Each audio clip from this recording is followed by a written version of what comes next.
what you want, when you want it, where you want it. This is The Mesh. This episode of the Caregiver Community is sponsored by Pace at Home. During this uncertain time, Pace at Home is enrolling participants who wish to continue to remain at home. Partnering with families, Pace at Home provides caring medical support for all of our program's participants. Visit us on our website or give us a call at 828-468-3980 to talk with a representative that can discuss with you the Pace at Home all-inclusive medical approach. Pace at Home is the champion for seniors wishing to remain in their community.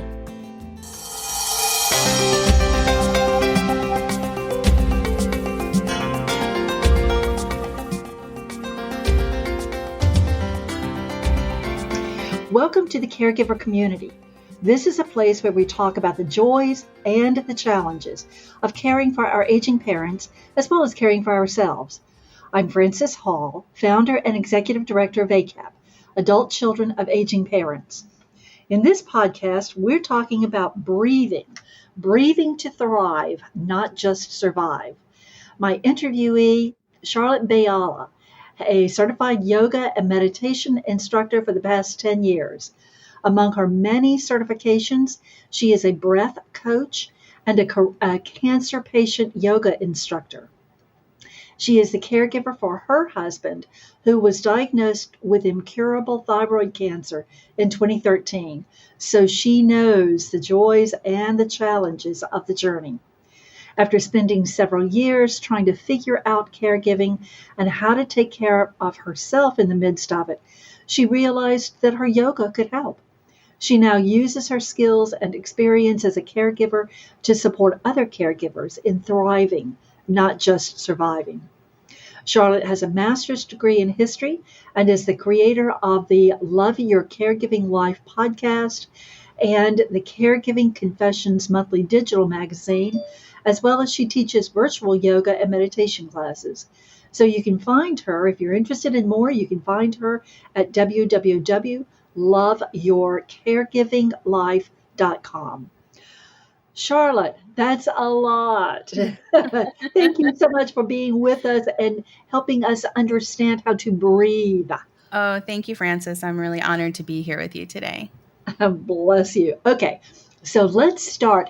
Tell us about your caregiving story. Okay. Wow, there's so much to tell. So to keep it very, very short, in 2013, my husband was diagnosed with thyroid cancer. And right before that, we were a young family, enjoying life, loving our careers. My daughter was 8 years old at the time, and everything just felt good. There weren't really any complaints or concerns or fears at the time.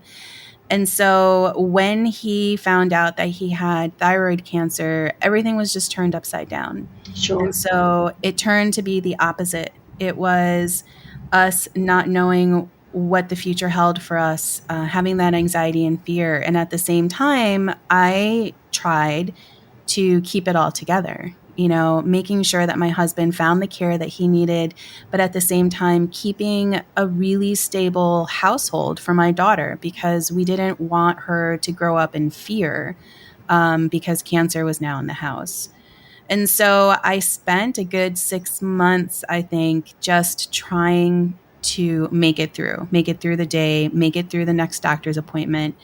And I started to get concerned with how I felt, because I was probably a little bit more in tune to what feels good and what doesn't, just because of my job teaching yoga and meditation at the time.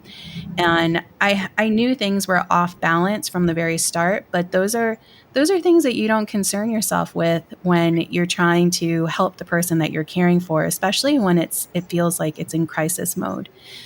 So I decided at one point that it had just gone too far. And so I reached out to my doctor, and my doctor suggested that I meditate.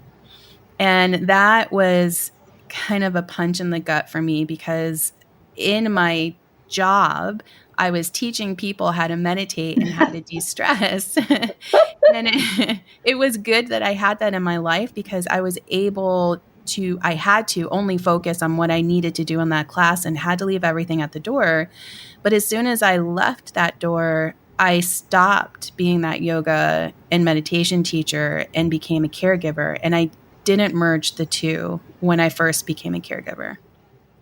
And, because I traveled a similar path in terms of a husband who had cancer, uh, yeah, it's really difficult. It's really difficult to be all that we want to be for them and Right. to reserve any moment for ourselves and to think Yeah. at all about what we need. And it's that proverbial, put the oxygen mask on yourself Mm-hmm. before putting it on someone else. But that's just so hard in the Yeah. midst of that, whether it's a spouse or a child or a parent, and whether it's cancer or whether it's any of other Mm-hmm. issues.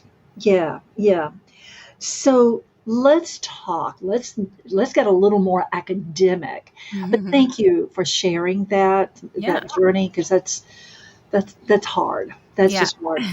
And by the way, how is your husband doing now? He's well. He's still not cancer free. And so, thyroid cancer is a tricky one because there are possibilities for you living with it, but not always necessarily finding yourself cured of it. Well, I'm glad that he's doing well. I Thank you. hope it remains so. Absolutely. So let's talk for a few minutes about stress, Mhm. stress that we find ourselves in as caregivers, Mhm. regardless of who it is that we are caring for. What kinds of situations really contribute to caregiving stress, and how does that stress affect the health of the caregiver?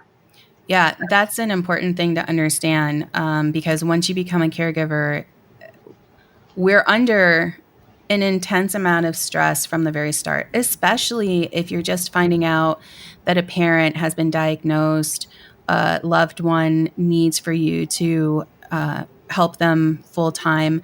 It really doesn't even matter who you're caring for. It's the fact that your life has changed. So, first of all, being a caregiver is a change of life, right? It's a transition that you're not prepared for. And a lot of times you're needed to do this change in your life without having any kind of guidance. And so you find yourself under a lot of stress because you're worried about the person that you're caring for. You are trying to figure out what it means for their diagnosis, what it means for your life, what it means full term for all of you, your family, and you and the person that you're caring for. And the important thing is that anytime we feel threatened in any way, it could be, we're driving on the street and someone is aggressively driving and honks their horn to you waiting and watching the words coming out of a doctor's mouth when they're telling you how the labs came out, how the scans were, how they're progressing in their disease or their disability.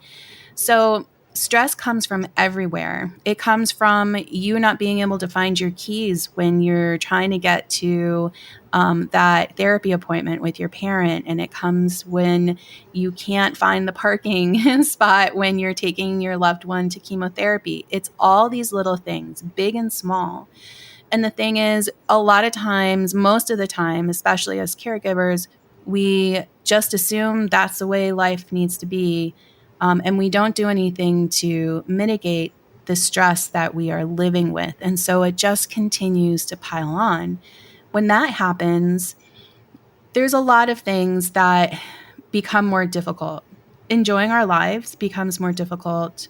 Being able to actually interact with the person that we're caring for on just a human level, not a caregiver level, to just be able to sit with them and enjoy them. And it helps, it hurts us when we're trying to respond to stressors in our life instead of reacting. We've all had those moments where we've reacted to something and thought, well, I probably should have taken a step back. So the way we interact with the people that we live with and our health becomes an health issue. And I think that's one of the most important things to understand, because if you're a caregiver and you're the person, sole person or main person responsible for caring for that loved one, if you end up needing a caregiver, then you won't be able to care for that person if you need care for yourself. So stress creates a lot of issues, and it contributes to cardiovascular disease, obesity, a lowered immune function. Our body is not meant to handle and hold on to stress. We need to find ways to let our bodies know that we're okay and we're safe. And as I understand, just from some reading I've done, that there are some chemical changes in the body that exacerbate the whole situation and truly, truly can have a whole lot of long-term impact. I will forever be convinced that my mother's diagnosis of a very rare form of cancer was directly related to the stress that she felt as a caregiver. Now, she had cared for my grandmother. This was back in the 80s, way before internet, way before email, in a tiny town and without any real resources. And my grandmother was bedridden. And so 24 hours a day for 5 years, well, 3.5 years, mom cared for her at home completely on her own. And, the toll, and that's an extreme. It doesn't have to be nearly that extreme, but yeah, caregiving and stress, the stress of caregiving can take a huge toll on the body. No question about that. So talk a little. This is your lane, as we say. Talk about breathing. Talk about how breathing can relax us. I mean, the fact is we breathe all the time. Right. So what is it that we need to do differently besides what we typically do? Yeah, when we breathe on our just automatically, basically our body will do what it needs to keep you alive. It doesn't ask you how deep do you need to breathe, what kind of breathing we need today. It runs on autopilot and it does what it needs to do in order to survive. That being said, you always have control over your breath. And we know that our breath is connected to emotional states. So if you're scared, your breath becomes quick and shallow. You've never seen a movie where a person's being run after and they're in a dark alley and they're standing there taking nice long deep breaths.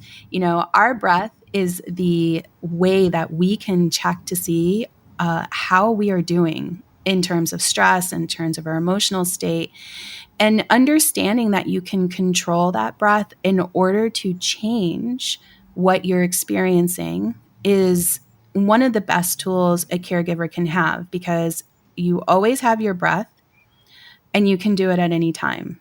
There's no need to buy anything, to go anywhere. It's cost-free, and it's actually entirely the best thing a caregiver can do when they're in that moment where they're ready to react instead of respond, when they're in a doctor's office waiting for more news, when the person that they're caring for doesn't want to follow the plan that everyone has put in place. And so what happens when you're normal breathing, and most people that I work with, when they breathe, and I just ask them to take a deep breath, it's all on their shoulders, because we have, for some reason, this idea that if we're breathing deep, our shoulders need to go up and then they need to come down. And that is not, it's not a deep breath. It just all stays in the top of your lungs. So in order to take a deep breath, we just really have to first of all, let go of our stomachs, which we're always holding in instinctually or because we feel self-conscious. But we just have to let those bellies go and let that breath come as far down deep into our lungs as we can. When we do that, there's a muscle called a diaphragm that sits underneath our lungs, in between our lungs and our stomachs. And when we bring in a deep breath and we let our bellies open, the lungs are able to fill more deeply, and they will push down onto that diaphragm. When the diaphragm moves down out of the way, what happens is you have nerves that come through the diaphragm that come up into the base of the skull that are the nerves that tell the brain everything is okay. Is that the vagus nerve? Yes. Okay. Yes. The vagus nerve. So the diaphragm, you take a deep breath, the diaphragm comes down, the lungs expand, you oxygenate your body way more with that deep breath than you would with that short one. And the diaphragm runs against the vagus nerve and it activates it. And as you take those deep breaths, each time you're rubbing up and down against that vagus nerve and telling your brain, I'm all right. We're okay. We're safe. And that undoes some of those chemical changes, physiological changes that stress brings into your body. The problem is that we have to actively do this. And so, if there's like a close call and we take that deep breath and let out that deep sigh, like, oh my goodness, that was close, right? That's kind of that feeling. That's that signal that you're trying to tell your body it's okay. We're under a lot of stress. As caregivers, there are moments in our lives where we feel like our lives are threatened because of the changes in our person's health, in new information that we have that we will now have to address and change our lives maybe even more, because caregiving is always a constant change. But being able to find yourself at the end of that doctor's appointment, the end of that argument with your parent that you're caring for, is to be able to take a step aside and release yourself from the stress that you just finished experiencing, so that your body can say, all right, we can let that one go. Maybe not emotionally all the time, right? But our bodies can know it's okay. We're not under threat. We're safe. We just had an emotional experience, and that's all right. And we don't have to hold on to that stress. Okay, so I remember a couple of years ago that I was doing some physical therapy for my neck because, hey, who'd have Hold thought, that I hold stress in my neck? Yeah. And I remember being in the physical therapist's office, and out of the clear blue, he talked about my breathing, and he said, you breathe, Francis, from the top of your lungs. And he could evidently tell this exactly what you said, because my shoulders would raise every time I took a breath. And I didn't even realize that I was doing that. Yeah, I Yeah, was just most people don't. breathing. You know, Yeah. I was just breathing. And it was just this real aha moment that, oh, I didn't, maybe I need to do this differently. Right. And so I have tried to be aware of that, but I have some questions. We as women always want to hold in our abdomens. So is there a way to hold in the ab muscles and do deep breathing? Unless you have a really long torso that would allow your diaphragm to come, like there would be space for the diaphragm to move down without the belly having to make way. I would say no, you have to let it go. Like, get over your belly for just 2 seconds and take that deep breath. Because when we're holding on to our abdomens, it's tension. We're holding tension there, whether we are doing it on purpose or not. Just like your shoulders and your neck, we're holding tension in places because our bodies, like you said, and we talked about, it just does what it needs to get you to where you're telling it that you need to go.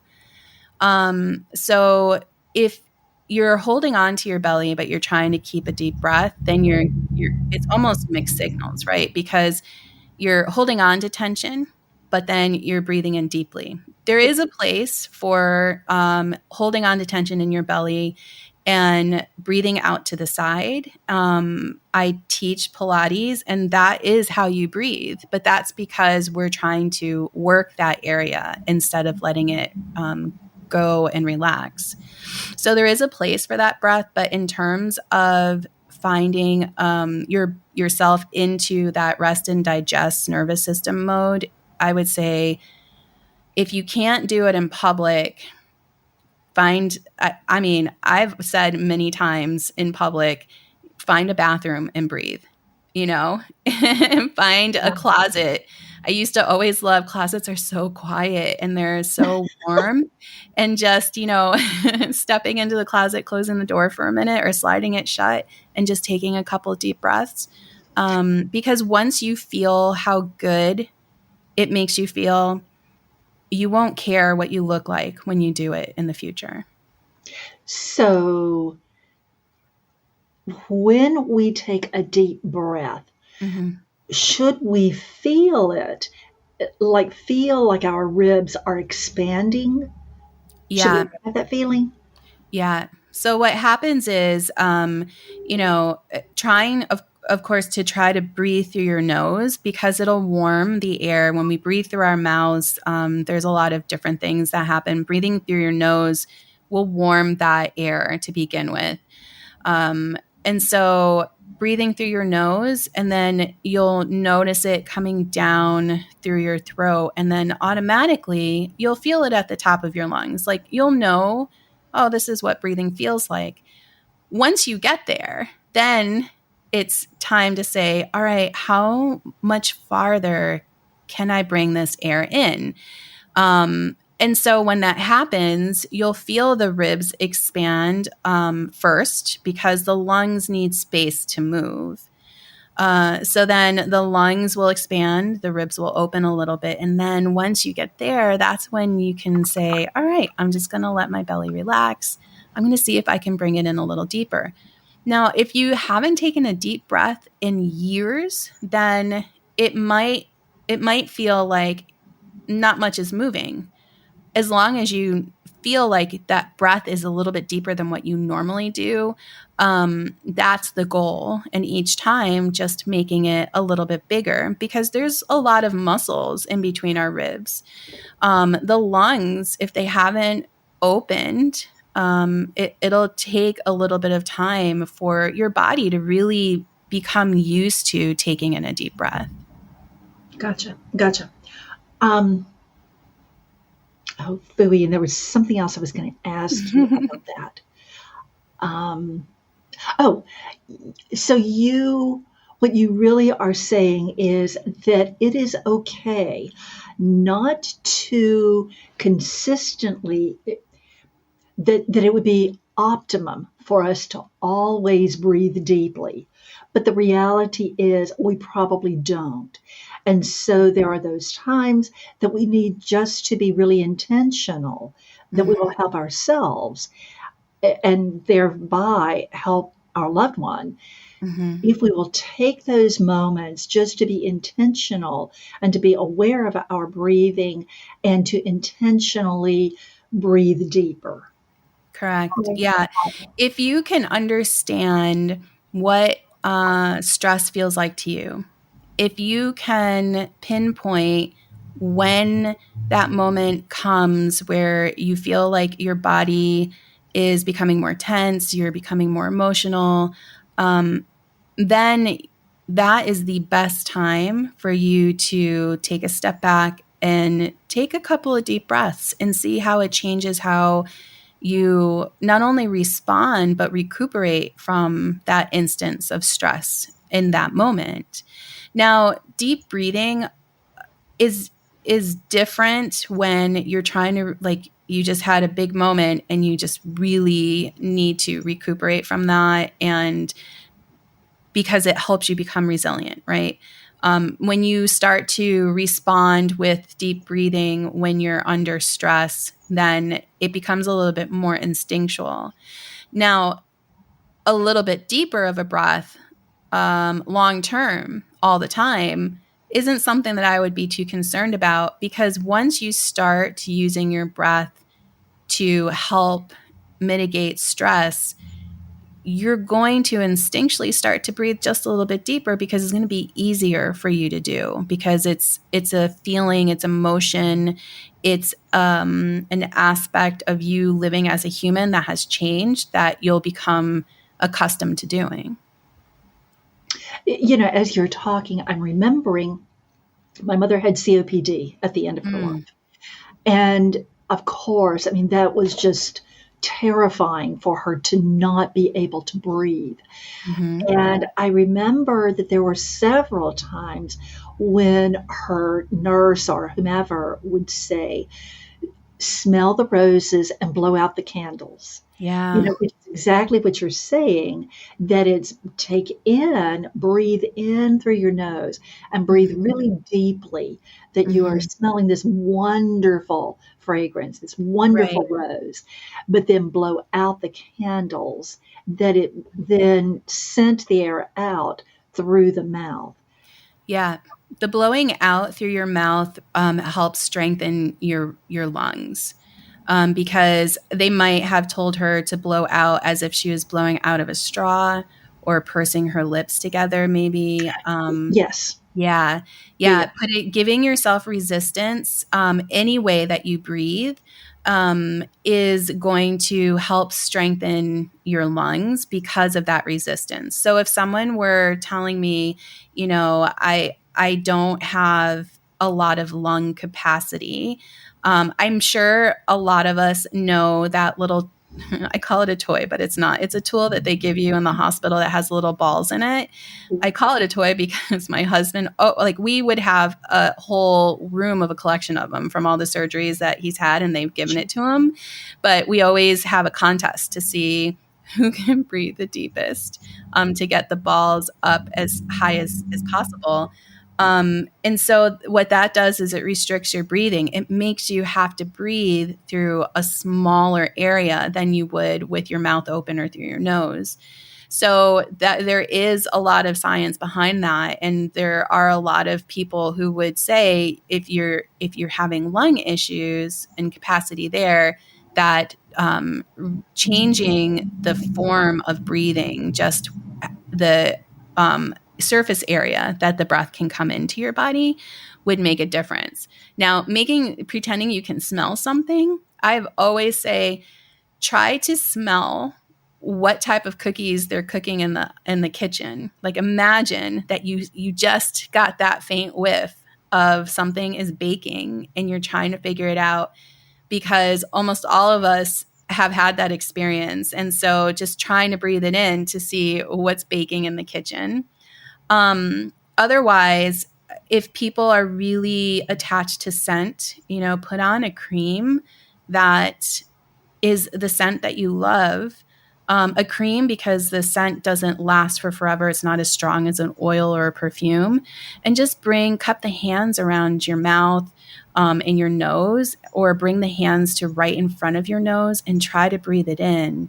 Because oftentimes trying to figure out how to breathe when we are not actually breathing something in can be difficult, because our bodies aren't used to that connection. We have to train our mind and our body to actually communicate and cooperate so that we can bring in these deep breaths.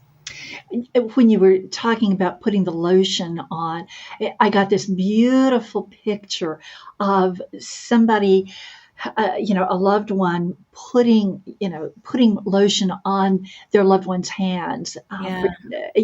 and just that whole picture is just lovely. Yeah. It's lovely. Yeah. It's definitely something that could become a habit or a ritual between you and the person, because it can be shared, right? You can put that cream on that the other person and then yourself, and then spend time just taking deep breaths, smelling it. I think the intention that we set for anything that we do is what makes something special. It can seem simple, And from the outside, maybe might not mean anything, but as long as it means something to you, that is what also brings you joy in life and helps you experience these things with the people that we really, really love. It takes us out of caregiving for a moment to just have a beautiful experience. Right, right. And such a precious memory to Yeah. have, from there forward. Okay. So we've talked a lot about breathing, and all the pieces and parts of it and all that sort of thing. But how about walking us through how to actually do this? Yes. This is my favorite part of any day. All right. So, if you're listening and you're driving, please don't close your eyes, of course. But if you're able to, just have your feet down on the floor and your hands in your lap, if possible, or touching, like relaxed on a table so that your feet are relaxed, but they're touching something. You have a connection in your feet and your hands. And then there is no need to close your eyes, but I can tell you it feels so much better when you can. So if you're able to close your eyes and you feel safe doing that, just let your eyes close. And then as you are sitting there, probably thinking, what are we doing? Just trust that you will know what to do. As you sit there, simply notice that you're breathing. Don't try to change it. If you're breathing really shallow, don't judge yourself for it. Just simply notice how you breathe, because noticing how you breathe now can allow you to understand how your breath changes.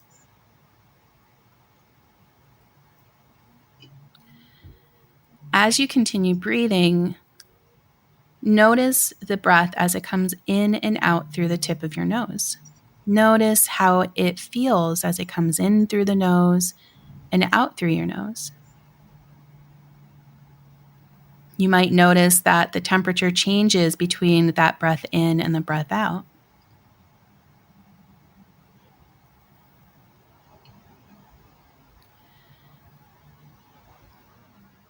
Then notice how the breath comes into the nose, through the back of the nose, down the throat. Notice it at that point in between the nose and the lungs, coming in and out. Now, as you're doing this, see if you can release your shoulders and your arms a little bit more. Now that you have your hands on a place that's supporting them, relax your arms and your shoulders, maybe just a little bit. Consider relaxing the muscles of your face.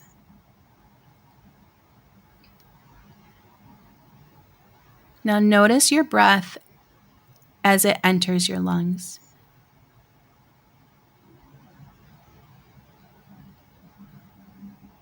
Notice and feel how the ribs expand, how the lungs fill with breath. And each time you breathe in a little bit longer, maybe just a millisecond, making that breath a little bit deeper each time it comes in.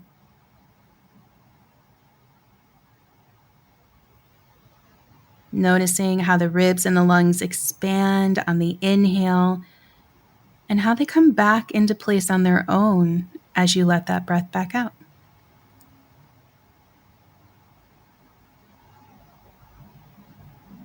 Let the belly relax a little bit more if you can.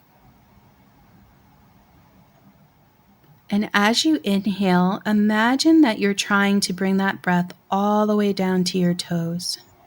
Trying to get that breath as deep into the lungs as you can.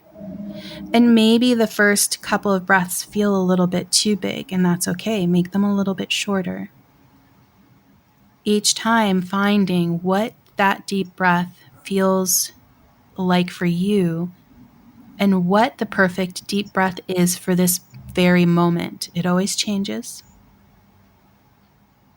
Letting the belly open away from your spine on the inhale. relaxing it. Imagine watching a baby breathe and the belly opens and closes, and we find that cute and beautiful. Your breath is just as beautiful.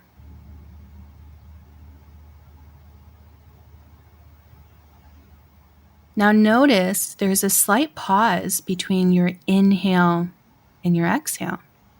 Just a quick second where everything stops and then begins again.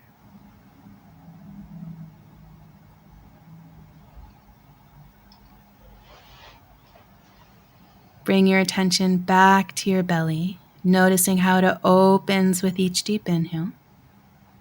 Relax the shoulders a little bit more. Let your legs release to the chair if you're seated.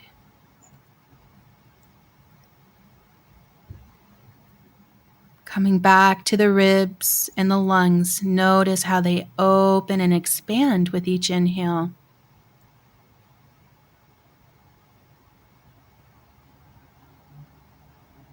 Feel how the breath feels right now.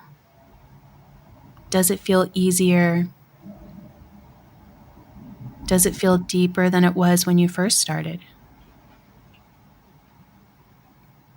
Notice the breath as it leaves the lungs and it comes all the way up to the back of the nose. Notice the temperature of that breath, cooler coming in, warmer coming out. Bring your attention back to the tip of your nose, noticing the beginning and the end of your breath.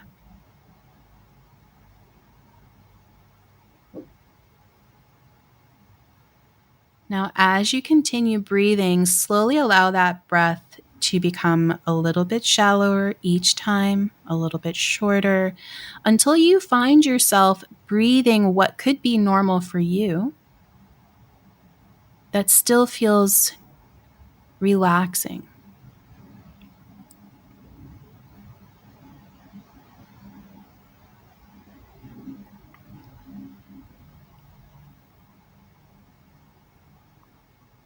Beginning to come back out of this, bring your hands to cup over top of your eyes. And then slowly let the eyes open, letting the hands filter out the light in the room that you're in. And then bring the hands back down.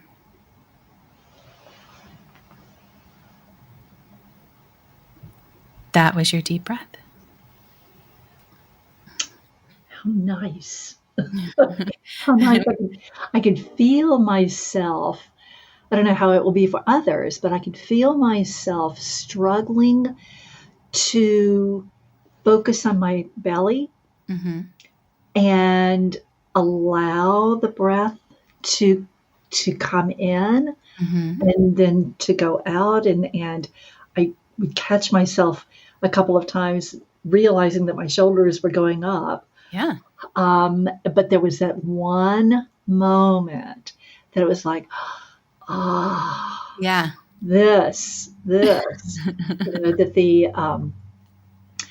I have a lot of tension in my shoulders and neck, and I, for a moment, that was gone. That's awesome. Yeah. Yeah. We shortened it. I mean, a good 5 to 10 minutes of that. And sometimes people will even fall asleep because they've just become so relaxed that they're able to let go. But after even just 5 minutes, bringing someone back out of that, they'll say, wait, that was just 5 minutes. It felt like it was a half hour. It's just what your body needs. It just needs to reset. It needs to be able to just be instead of trying to problem solve. So that's why the focusing on your breath becomes a little bit more difficult, because your brain wants to do so many things. And it starts to think, especially with caregivers, oh, we have a quiet moment. What do we need to do? What problem do we need to solve? And that's the other reason why the deep breath really helps at working on lowering the stress that you're living with, because your brain just needs a chance to rest and relax and not try to fix everything or worry or, bring itself into trying to attend to the stress and the anxiety that caregiving brings, just giving it a moment, literally letting your brain have a moment to breathe while your body breathes. You just feel so much better. And once you start doing that, it really becomes something that you understand you really need in specific times. Now, with the issue with the belly, sometimes I'll have someone do this while they're lying on their belly, because then you can feel your belly pressing against the floor. And and you'll feel more of that breath into your back. So changing a position, like trying it lying on your back. With a child, I would have them put a stuffed animal on their belly. So it's a little bit more entertaining. It gives them the ability to focus on what they're doing. But also doing it on your stomach, trying different positions. I just know that most of us aren't going to say, I'm going to breathe. Now I'm just going to lie down on the floor. I spend a lot of time on the floor, just work wise, and I just enjoy moving on the floor. But I too know there are times where I know I should get down on the floor and it just feels so far away. So doing a breath any way you can is beneficial. And for some of us, getting up off the floor is a Exactly. real challenge. It's good practice though for when Yeah, we really need yeah, it. yeah. Yeah, and I think my takeaway is simply that we breathe all the time, and we think that we are breathing when in actuality, yeah, we are, but no, we're not. Exactly. And so being aware of what it feels like Mhm. to breathe in a way that truly is restorative for our bodies. Exactly. That's huge for a lot of us because we didn't know that we weren't doing that. Most people don't. Yeah. And you also have to realize, however old you are, that's how many years, most likely subtract maybe 8 or 10, that you've been breathing that way. So it is going to feel awkward, difficult in the beginning. But once you have that moment that you had where everything just felt good, for me, that's usually that little seed that's planted that just makes you remember, oh, that really felt good. I really need to do that again. And that was sort of in the midst of yawning. I mean, Mhm. yeah, I was yawning a lot. Yeah. I wasn't gonna call you out on that. Oh, yeah, this is really good stuff. Um, and so, how can we use this in Mhm. our everyday lives? Yeah. I would say it'll be hard. It's always hard to do something new in the beginning because you might have a moment where you might have a moment today where tomorrow you think, "Oh, I could have really breathed after that." Right? So it's first just identifying when feeling this way would be beneficial for you. But I mean, I sometimes have to take deep breaths if I'm waiting in line to return something. Anytime you feel that you're under any kind of stress, which can show up as just simple frustration, the little stress is just as important to be aware of as it is the larger stressors that we have, Good point. because the little stressors, they pile on top of the big stress that we live with. So anytime that we just feel irritated, frustrated, you know, taking a moment to just take a deep breath, it could just be three or four. It doesn't have to be, and it's not like there's not a length of time. It's how long do you have that you can do it that will help you with the moment that you're in. But the thing is, you can be sneaky about it if you want to. I mean, someone can be a little troublesome when you're trying to get them to do something or take them somewhere, and you can just bring in those deep breaths and they won't know. We never have to announce that we're breathing. It's usually when we're not breathing that we announce that. And so it's just this tool that you have all the time that is always under your control. It's just learning how to use it and understanding the times when you need it the most. And it may be a little tricky, but I can see this, potentially not only for the caregiver, for those of us who are running around trying to make sure everything is done for our loved one and everybody else in the world, but also for our loved one. Yeah. Because the reality is that they too are under tremendous stress if there are health issues or financial issues or whatever the concerns are. Yes. And so maybe this really is one of those, put the oxygen mask on yourself and then put it on the other person. Right. Put it on our loved one.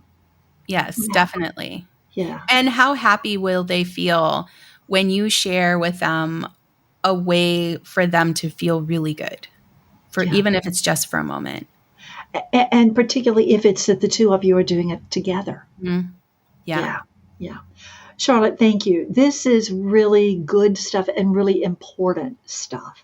It is important for us to recognize how we breathe and what the impact is of that on our lives, on our health.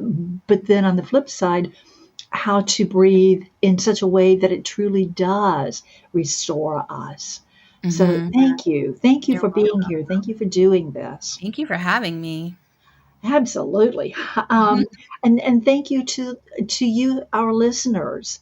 We really hope that this podcast will be helpful to you. And goodness, share it with others that you believe may benefit. We also want to thank Pace at Home in Hickory, North Carolina, our sponsor for this podcast and all of our podcasts. We are indeed grateful for your support. This program is part of the Mesh network of online shows and podcasts.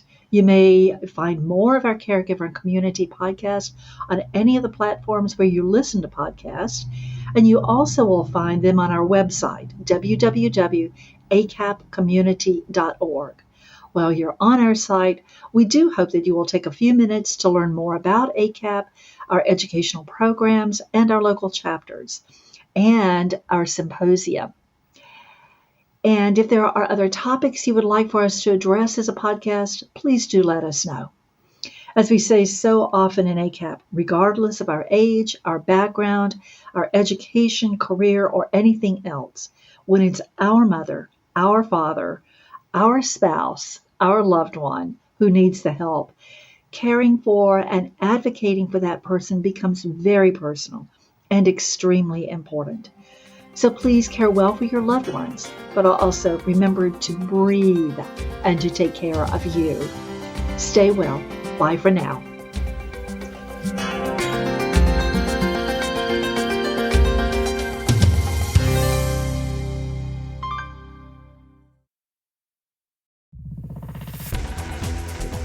You've been listening to The Mesh, an online media network of shows and programs ranging from business to arts, sports to entertainment, music to community. All programs are available on the website as well as through iTunes and YouTube. Check us out online at themesh.tv.